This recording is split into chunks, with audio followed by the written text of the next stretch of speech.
quero te dar boas-vindas a esse estudo nessa noite.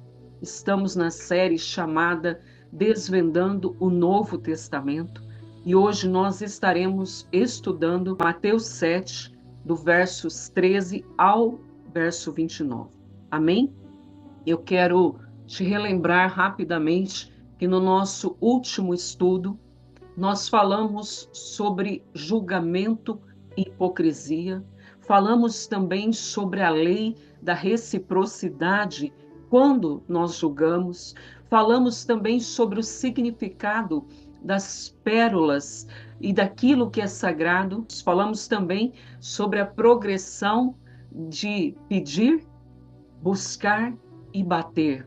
Entramos profundamente nesse estudo e também, por último, falamos sobre a regra de ouro e a ética cristã, no que concerne nós fazermos aos outros aquilo que nós queremos que os outros nos façam. Então, esses foram os pontos que nós estudamos na última reunião.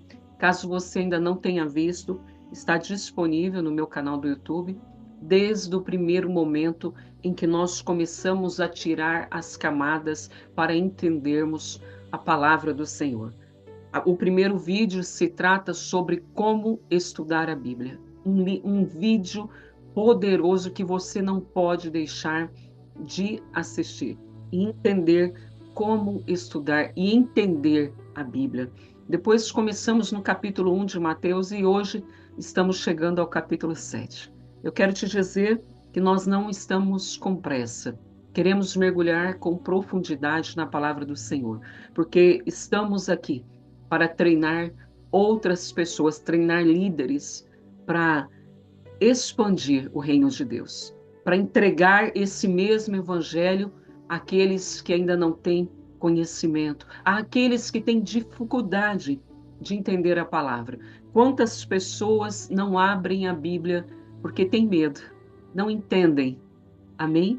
De repente abre numa parte de julgamento e fecha correndo com medo que aquilo vai alcançar a sua vida. Então esse é o nosso propósito com a série Desvendando o Novo Testamento.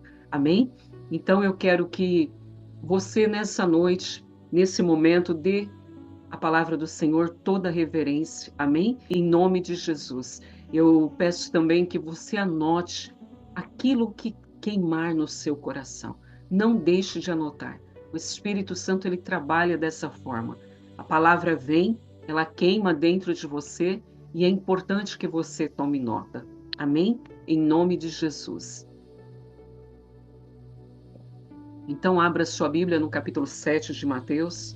Vamos ler os versos 13 e 14, para a honra e glória do Senhor. Amém? Versos 13 e 14. A palavra diz... Na verdade, esses dois versos apresentam uma metáfora muito poderosa sobre os caminhos que conduzem à vida e os caminhos que conduzem à perdição. E elas são, na realidade, um chamado ao discernimento e à escolha de viver de acordo com os ensinamentos do Senhor Jesus. O verso diz: entrem pela porta estreita e direita. Amém? Não, mas ele está dizendo: entre pela porta estreita. Não tem a porta da direita nem a porta da esquerda. Existe uma porta chamada porta estreita e porta larga. Entrem pela porta estreita, pois larga é a porta e amplo é o caminho que leva à perdição. E são muitos os que entram por ela. O Senhor Jesus já sabia que muitos entrarão por essa porta e não teriam salvação. Não teriam. Ele diz, muitos entram por ela. Muitos entram por essa porta. E ele continua dizendo, estreita, bem estreita. E apertado o caminho, ele diz, que leva à vida. E aí ele fala algo que eu não sei você, mas eu sinto a minha coluna arrepiar. Quando ele diz, são poucos os que a encontram. Estreita é a porta e apertado é o caminho e são poucos os que a encontram. Poucos. Jesus, ele nos apresenta hoje dois caminhos. Um largo de fácil acesso, muito fácil, muito popular, enquanto o outro difícil de percorrer. E pior, encontrado por poucos. A porta larga, meus queridos e minhas queridas, significa o caminho fácil da vida, onde se segue os padrões do mundo, os desejos do mundo, sem qualquer tipo de restrição. E muitos seguem por esse caminho. E a palavra, ela é muito enfática quando ela diz que esse caminho conduz à perdição. Significa um afastamento literal de Deus. Um afastamento da verdade, que conduz a uma destruição espiritual. Não tem meio termo. Esse caminho conduz a uma destruição espiritual. Por quê? Provérbios 14, verso 12 diz: há caminho que parece certo ao homem, mas no final conduz à morte. As pessoas que estão escolhendo o caminho mais fácil, estão escolhendo a porta larga. Aos seus olhos parece certo, mas o final é morte. É morte. E Salomão, ele está em Provérbios 14, que eu acabei de ler, está nos lembrando que nem sempre o caminho que parece fácil e prazeroso vai trazer benefícios para a nossa vida. Não vai. Muitas vezes, se não houver uma mudança de rota, ele vai trazer fracasso. É necessário que haja uma mudança de rota. A porta larga, ela é enganosa. Ela é enganosa. Por quê? Porque aos nossos olhos ela parece atrativa. Atrativa. Você que já foi do mundo sabe o que eu estou dizendo. Ela parece atrativa, prazerosa, mas ela nos afasta de Deus. Por isso é necessário pregar o Evangelho, para que essas pessoas que estão caminhando nesse sentido, que já estão no caminho largo, elas possam dar uma volta de 360 e converter, entrar pela porta estreita. A porta estreita, ela representa o caminho da obediência. O caminho da obediência. O caminho da disciplina espiritual. E ela exige e sempre exigirá de você renúncia e comprometimento. Guarde essas duas palavras. A porta estreita, ela sempre exigirá de você renúncia e comprometimento. E Jesus, ele nos chama a escolher esse caminho. Por isso que ele diz: entrem pela porta estreita. Ele está nos chamando a entrar por essa porta, mesmo que seja difícil. Mesmo que seja. Porque é essa porta que leva à verdadeira vida. Somente essa porta. Essa vida citada por Jesus, ela se refere tanto a uma vida plena e abençoada e abundante aqui na terra, quanto à vida eterna. Eu sei que ele diz que nós teremos aflições, mas, mesmo assim, caminhamos com a certeza de que Deus fará com que o mal se transforme em bem na nossa vida. Tudo concorre para o bem daqueles que amam a Deus. Ou seja, entrar pela porta estreita, ela tem um valor duplo e um resultado duplo. Não é fácil, mas tem um valor imensurável. Lucas 13, 24 diz: esforcem-se para entrar pela porta direita. É necessário um esforço, porque eu lhes digo que muitos tentarão entrar e não conseguirão. Por quê? Porque o prazer do mundo fala mais alto. A comodidade do mundo fala mais alto. A pessoa, ela está bem, ela não quer largar aquele caminho. Aparentemente está tudo bem. Até que um dia a porta estreita vai se fechar. E aí não terá mais o que ser feito. Por enquanto ela está aberta, amém? Por enquanto. Por isso Jesus, ele usa essa palavra esforce-se, esforce-se, indicando que a vida cristã, ela exige algo chamado determinação, disciplina, consistência. E a pessoa que está no mundo, ela não quer esse tipo de coisa. Ela quer permanecer no caminho do prazer, no caminho mais fácil. Para que ter disciplina? Para que ter consistência e determinação? Estou tendo aqui no mundo tudo o que eu quero, até que a porta se feche. Até. Se você está anotando, anote o que eu vou te dizer. Entrar pela porta estreita é uma escolha intencional. Intencional. Jesus mostrou duas portas, mas precisamos ser intencional na escolha para podermos entrar pela porta estreita. E exige que nós abandonemos, literalmente, práticas e atitudes que nos afastam de Deus. E nós sabemos quais são. Amém? Nós sabemos. Por isso, esses versos que Jesus escreveu, falou, ele fala muito sobre escolha e discernimento. A questão do caminho estreito e do caminho largo nos lembra que a vida cristã, meu querido e minha querida, é uma jornada de escolha consciente. Consciente. A fé é uma jornada de escolha consciente. E entrar pelo caminho estreito ou permanecer no caminho largo é uma escolha consciente. É uma escolha intencional, como eu já disse. Jesus, ele nos adverte que a vida com Deus não é um caminho popular.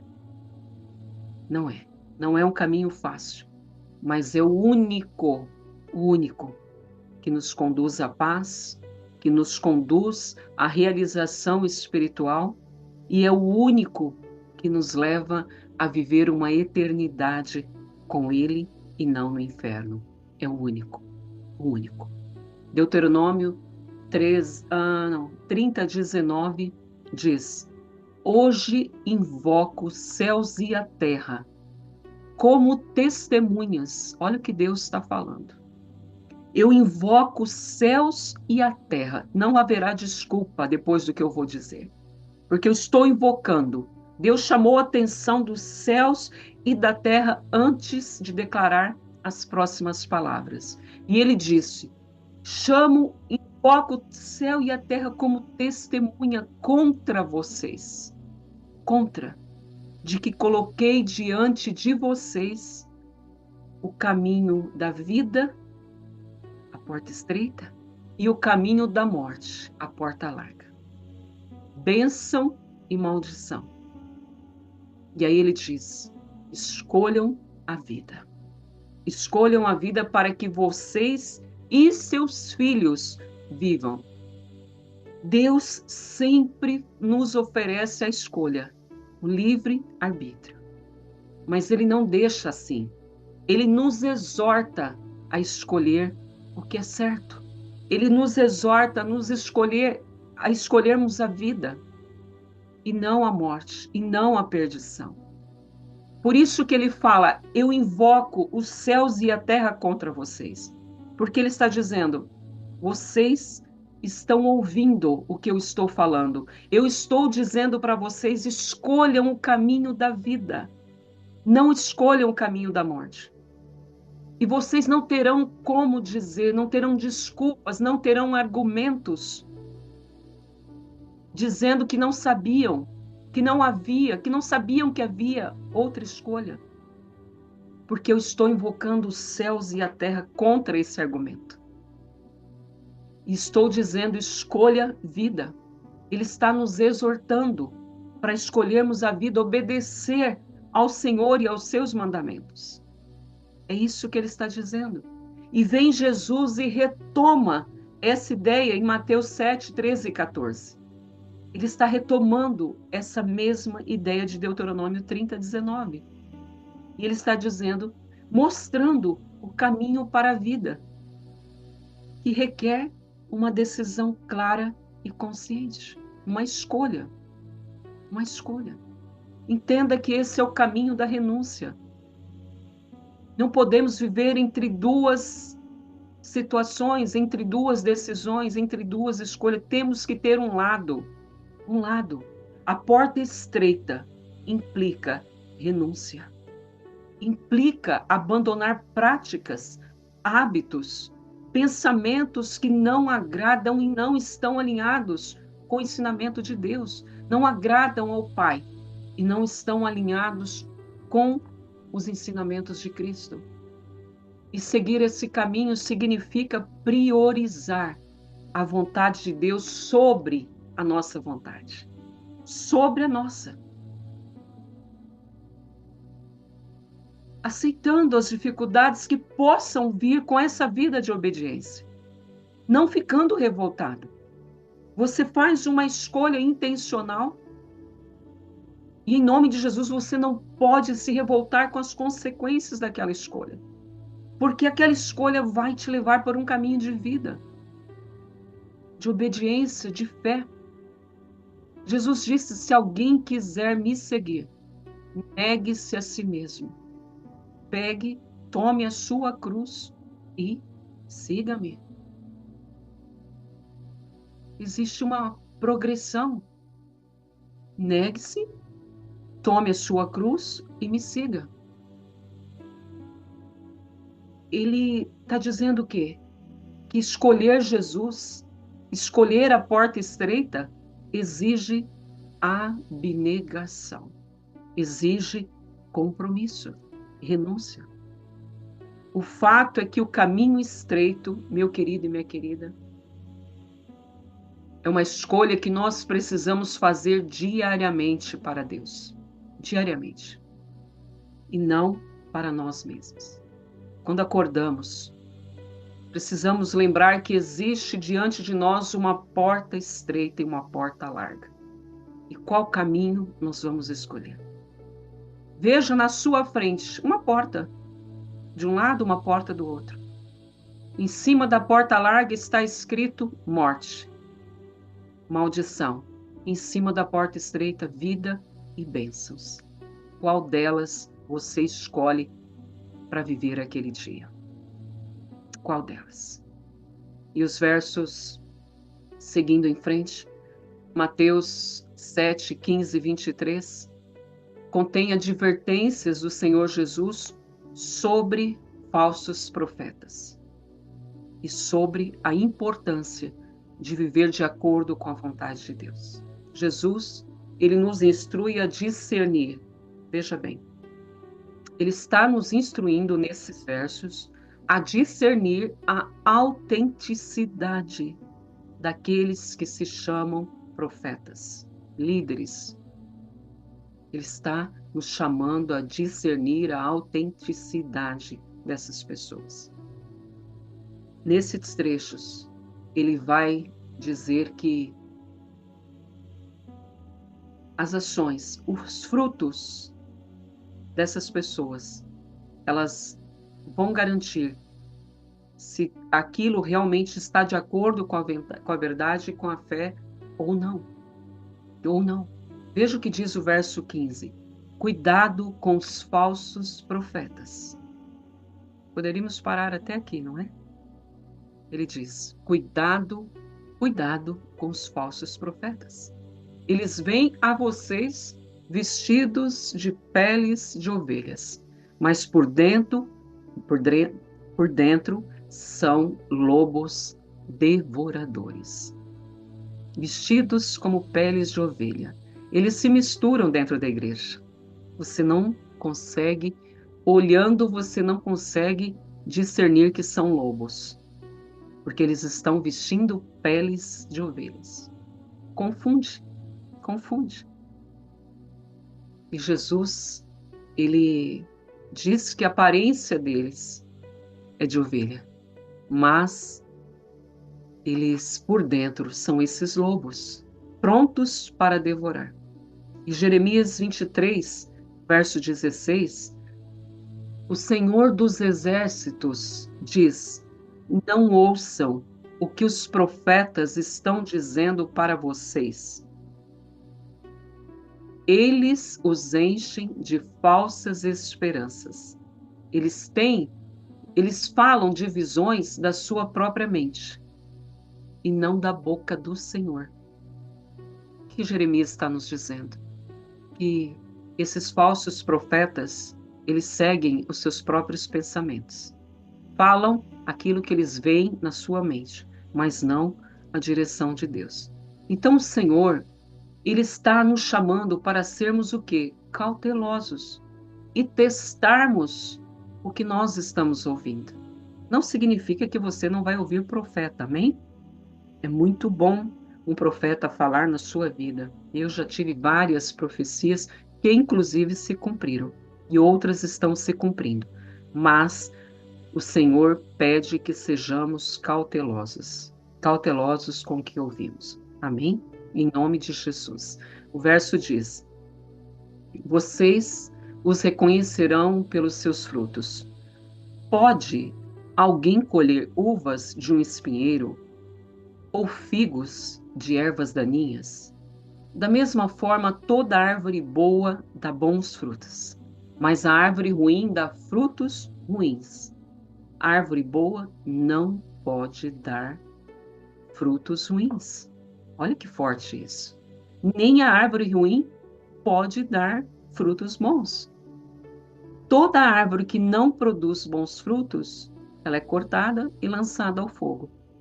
E assim, pelos seus frutos, vocês os reconhecerão. Jesus está dizendo: você reconhecerá o falso profeta pelo fruto. E ele está nos chamando para testar os frutos. Se eles são bons ou se eles são ruins. Se eles são doces ou se eles não são. Teste os frutos. Teste os frutos. Isso é uma maneira de identificar falsos profetas, testando os frutos.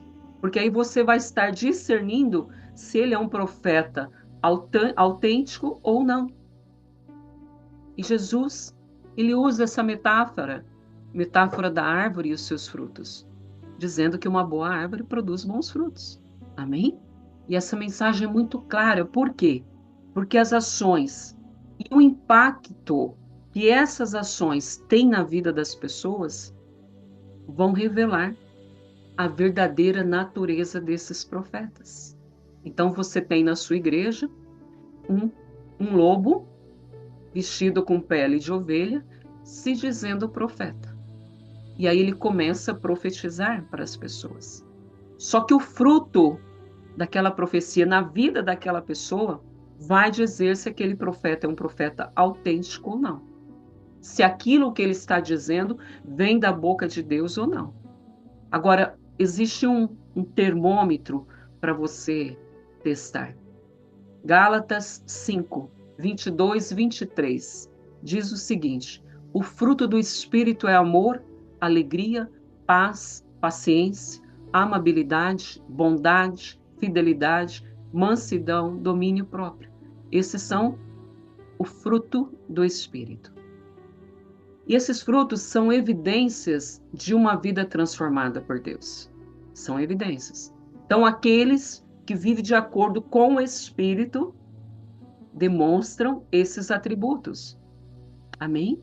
Ele é uma pessoa mansa, é uma pessoa alegre, é uma pessoa pacífica, ele é uma pessoa amável, boa. Esse é um principal, importante fruto. Uma pessoa boa é uma pessoa fiel. Amém? Uma pessoa cheia de equilíbrio, cheia de domínio próprio. Então, essas pessoas, elas possuem vivem de acordo com o Espírito dessa forma, possuem esses atributos. Esses atributos. Enquanto os falsos profetas mostram frutos negativos, frutos ruins. Amém? Em nome de Jesus. Nós estejamos atentos, que nós possamos ser cautelosos em relação àquilo que estamos recebendo. Amém? Em nome de Jesus. Continuando o verso 21 a 23, vai falar sobre a verdadeira relação com Deus. A verdadeira relação com Deus. A palavra diz: nem todo aquele que me diz, Senhor, Senhor, entrará no reino dos céus, mas apenas aqueles que fazem a vontade do meu Pai que está no céu. Apenas aquele que faz a vontade do meu Pai que está nos céus. Mas muitos dirão naquele dia, no dia do Senhor, amém? Muitos dirão naquele dia, Senhor, Senhor, não profetizamos nós em teu nome?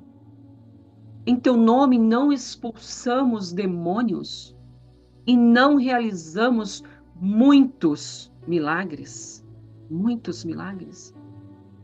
Então, eu, o Rei dos Reis, o Senhor dos Senhores, lhes direi claramente, nunca os conheci. Nunca.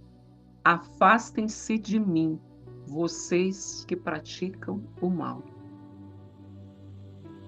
Podemos entender com esses versos que mera declarações de fé e obras externas, milagres, sinais, coisas externas, não são suficientes para entrar no reino de Deus. Não são. Jesus afirma que apenas aquele que faz a vontade do Pai será aceito. Apenas aquele. E o que isso implica? Implica que uma vida de obediência e sincera a Deus, de um relacionamento íntimo, sincero com Ele, é muito, infinitamente mais importante do que manifestações exteriores de poder e religiosidade. Se trata do coração, de quanto o nosso coração está próximo do coração do Pai, do quanto Ele nos conhece na intimidade, o quanto nós permitimos de acesso ao Senhor Jesus na nossa vida. Será que damos acesso a Ele somente no devocional? Depois, o resto do dia, fazemos tudo o que bem entendemos? Ou nós trazemos Jesus para todos os contextos da nossa vida? Quando Ele diz, afastai-vos de mim, porque eu nunca vos conheci, vocês praticam o mal. E antes dele falar, afastai-vos de mim, Ele olha para aquelas pessoas como pessoas estranhas. Pessoas que estavam expulsando demônios, fazendo milagres. Pessoas que estavam levantando outros de cadeira de rodas, ressuscitando, tirando gente do leito de morte, expulsando demônios. E ele disse, não os conheço. Nunca vos conheci. Afastai-vos de mim. Você pode imaginar o impacto de receber do Senhor Jesus essas palavras? Nunca vos conheci. São palavras que eu e você jamais desejamos ouvir, nem aqui e nem na eternidade. Nunca vos conheci. Aí talvez a gente vai querer dizer, não, Senhor, ainda tem tempo. Vamos sentar e conversar. Vou me revelar ao Senhor, vou deixar o Senhor entrar na minha vida agora. Aí ele vai falar, não, afasta-se. Não há mais jeito. A hora passou. O tempo passou. Obras externas. Falar de Jesus, fazer declarações de fé da boca para fora, Esse povo me louva com seus lábios, mas o seu coração está longe de mim. Sepulcros caiados. Não vos conheço.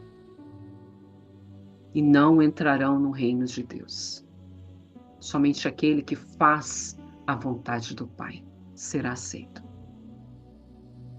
1 Samuel. O profeta Samuel diz, lá em 1 Samuel 15, 22, acaso tem o Senhor tanto prazer em holocaustos e sacrifício, quanto em que se obedeça a sua palavra? Acaso? Será que temos sido hipócritas a ponto de fazer jejuns, orações, sacrifícios, ler a palavra e mais em contrapartida não obedecer à palavra, não obedecer à vontade do Pai? Porque ele diz, a obediência é melhor do que o sacrifício. É melhor. E a submissão é melhor do que a gordura de carneiras. Ele fala duas coisas. Eu quero obediência e submissão. Mais nada. Não me venha com sacrifícios, com holocaustos, se você não me obedece, se você não se submete à minha vontade. Não tem valor nenhum para mim os teus sacrifícios. É isso que ele está dizendo.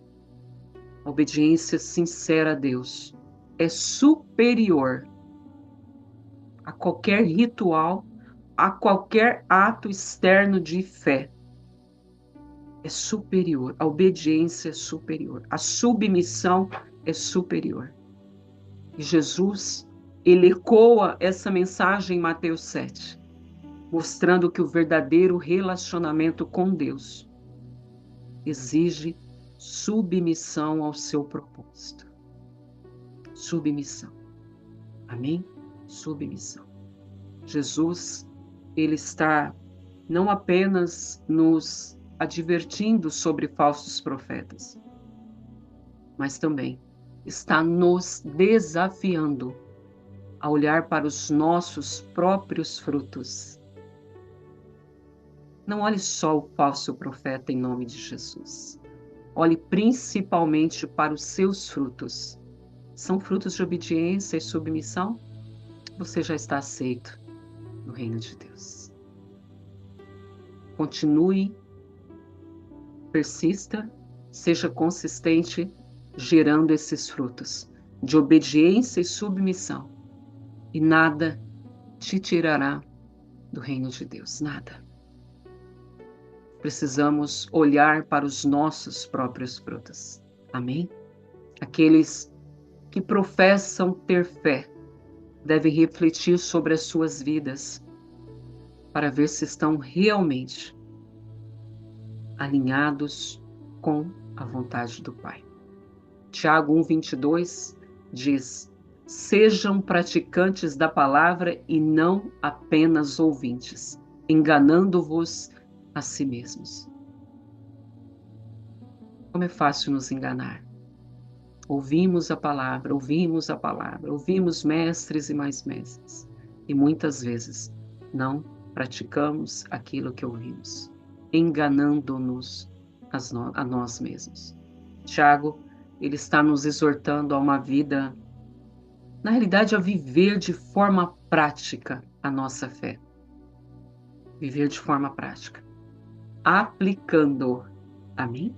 Hoje você está aqui aprendendo da palavra do Senhor com mais profundidade. O apóstolo Tiago está dizendo, aplica os ensinamentos do Senhor na sua vida diária. Não é amanhã sim, outro dia não. É diariamente. Diariamente. Esse é o tipo de obediência que Jesus espera dos seus seguidores. Uma fé que é expressa em ações genuínas. Amém? Bons frutos. Bons frutos. Bons frutos. Mateus 7, 24 a 27 Jesus aqui está contando uma parábola sobre dois construtores. Quando nós ouvimos essas palavras, precisamos nos colocar dentro delas, amém? Jesus está falando de um construtor prudente e um construtor insensato, reforçando a importância, mais uma vez, de ouvir e praticar os seus ensinamentos. Veja o que diz os versos. Depois de tudo que o Senhor já falou, ele vem dizendo: portanto, quem ouve essas minhas palavras e as pratica é como um homem prudente, que construiu a sua casa sobre a rocha. Caiu a chuva, 3 etapas. Caiu a chuva, transbordaram os rios, sopraram os ventos e deram contra aquela casa e ela não caiu. Veio a chuva, veio a enchente, veio o furacão, os ventos fortes, e a casa não caiu porque tinha alicerces na rocha. Quem é a rocha? Quem é a rocha?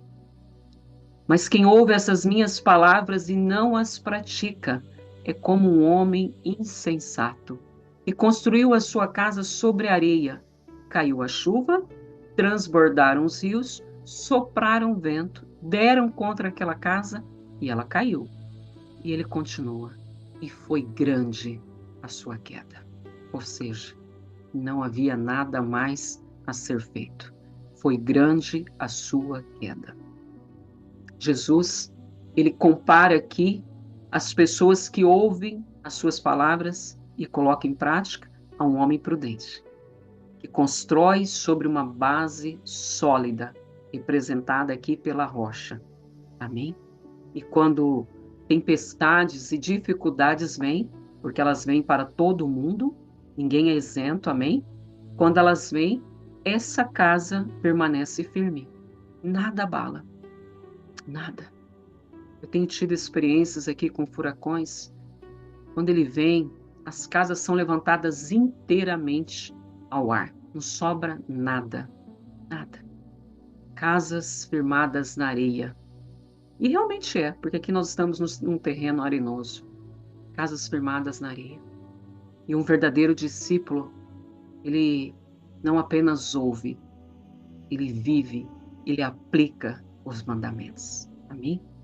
A prática da palavra é que torna a vida espiritual resistente. Resistente contra toda adversidade. Elas virão, mas você vai permanecer firme, porque você é um praticante da palavra, não apenas um ouvinte. Amém? Não apenas um ouvinte. Tiago 1, 22 a 25 diz: sejam praticantes da palavra e não apenas ouvintes, enganando a si mesmos. Aquele que ouve a palavra, mas não a põe em prática, é como alguém que olha no espelho. Depois de olhar para si mesmo, sai e logo esquece a sua aparência. Mas o homem que observa atentamente a lei perfeita, que traz liberdade, e persevera na sua prática, não esquecendo o que ouviu, não esquecendo, mas cumprindo, será feliz naquilo que fizer. Olha que promessa, olha que princípio que o Senhor estabelece aqui. Aquele que persevera na prática será feliz naquilo que está fazendo, em tudo o que fizer. Tudo que fizer. Somente ouvir a palavra sem aplicar, meu querido e minha querida, é perigoso. Além de ser um auto-engano, está destinado a uma queda, a uma grande ruína. É muito perigoso. Aquele a que muito se dá, muito será cobrado. Amém? Muito será cobrado.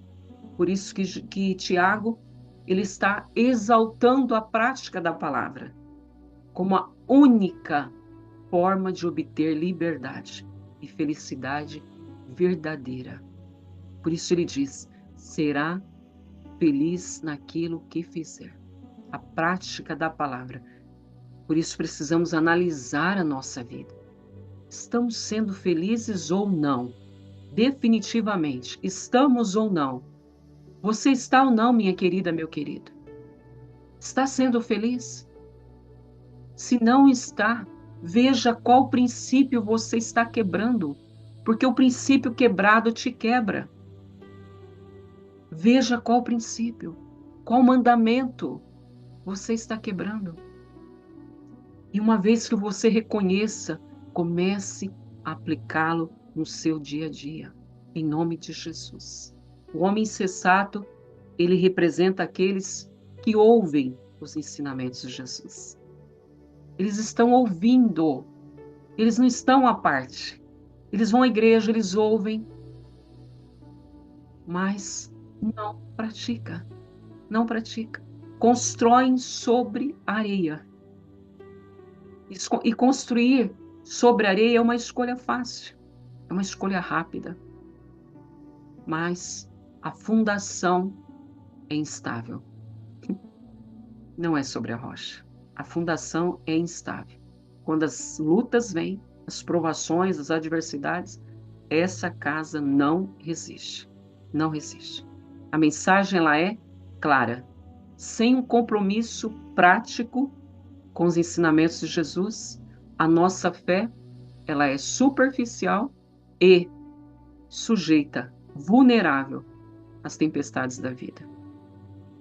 Não tem como ser diferente, não tem como. Ezequiel, ele faz uma analogia semelhante a essa parábola de Jesus. Ele critica construções que são frágeis e oferecem falsas seguranças. Se você está anotando, está lá em Ezequiel 13, versos 10 e 12. Ele diz: visto que enganam o meu povo dizendo paz quando não há paz. E como se não bastasse, constroem uma parede fina, pintada de branco. A parede será destruída e vocês perecerão junto com ela. Construções frágeis, construídas de uma forma fácil, sem uma aplicação da verdade. Assim como Mateus, Ezequiel diz que o fundamento fraco resulta em destruição e ruína. Em destruição e ruína. A falta de solidez na vida espiritual é uma falsa segurança que não resiste. Vou dizer novamente, você não entendeu.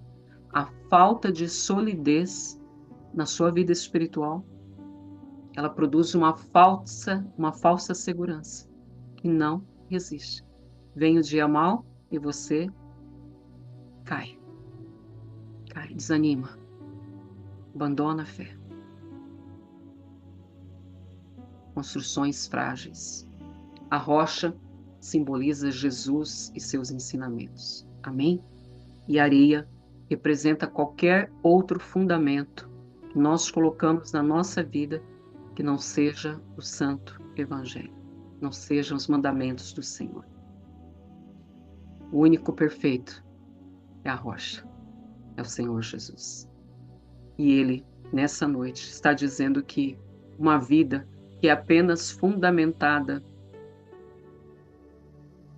nele, uma vida apenas fundamentada nele, pode resistir às provações. Está difícil de resistir às provações? Fundamenta mais a sua vida em Jesus. Fundamenta mais. Amém? Em nome de Jesus. Lá em Coríntios, a palavra diz: ninguém pode colocar outro alicerce além do que já está posto, que é Jesus Cristo. Ninguém pode. 1 Coríntios 3:11. Paulo reafirmando que Jesus é o único fundamento sólido para uma vida cristã feliz. É o único fundamento. Qualquer outra base, ela é instável e não sustenta a sua vida, não sustenta a sua vida física e nem espiritual. As tempestades da vida, os rios, os ventos, eles representam as provações, as tribulações, os desafios que inevitavelmente nós enfrentamos na nossa vida. E Jesus não promete que seus seguidores estão isentos dessas dificuldades, mas ele enfatiza que nós, fundamentados na verdade, praticantes da palavra, passaremos por elas, sem nos abalar, sem nos abalar. Essa é uma garantia do próprio Deus para a nossa vida, do próprio Deus. Ele disse: neste mundo tereis aflições, contudo, tenham ânimo, tenham bom ânimo. Eu venci o mundo, eu venci, eu venci. As aflições, elas são parte da vida, mas aos que permanecem nele, aqueles que permanecem nele, encontram forças para superar toda e qualquer provação, toda e qualquer. A promessa de vitória que nós tanto queremos, a promessa de vitória sobre as dificuldades, está atrelada a uma vida fundamentada na prática da palavra, na prática. Amém? Na prática. E Mateus 7, 28 a 29, Jesus, ele conclui o Sermão do Monte. Ele vem concluindo com uma breve observação sobre a reação das multidões que estavam lá ouvindo Jesus. A palavra diz: quando Jesus acabou de dizer essas coisas, as multidões estavam maravilhadas com seu ensino. Por quê? Porque ele as ensinava como quem tem autoridade. E forte, como quem tem autoridade, e não como os mestres da lei. Esses versículos, eles destacam que a autoridade de Jesus, como um senhor, um mestre, um líder da lei, era claramente identificada. Os mestres da lei, eles ensinavam, geralmente citando outros rabinos, ou as tradições, mas não. Jesus, ele falava diretamente, com uma clareza e uma convicção que eram, para os seus ouvintes, inconfundíveis. Inconfundíveis. O que revelava essa autoridade que vinha do próprio Deus. Do próprio Deus. João 7,16. Jesus respondeu: o meu ensino não é meu, ele vem daquele que me enviou. Meu Deus, humilde até nessa hora.